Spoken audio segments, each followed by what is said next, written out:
Welcome at the Cup of Gold Cafe. Ella didn't come for friendship. Pagod siya sa buhay. Broken-hearted. Burned out sa trabaho. Gusto lang niya ng tahimik na sulok, isang matapang na kape, at konting peace of mind. Isang midnight oat latte. Less sugar. Tulad ng love life ko.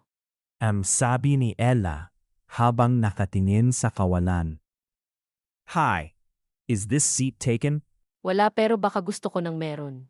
Noted. Ako nga pala si Marco. Professional problem magnet. Napatawa si Ella kahit ayaw niya. Habang tumatagal, napansin nilang pareho silang may kanya-kanyang drama. Si Ella sa heartbreak, si Marco na laging busted. Nagkwentuhan sila, nag-asaran, nag-share ng golden cheese sandwich.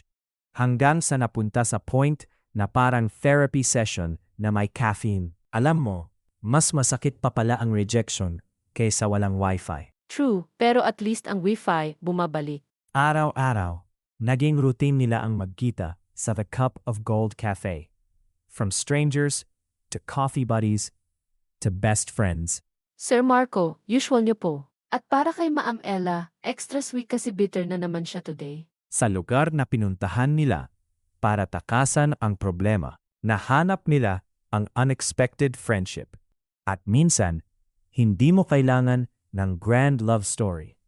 Minsan, isang magandang kaibigan, mainit na kape, at tamang tawanan lang.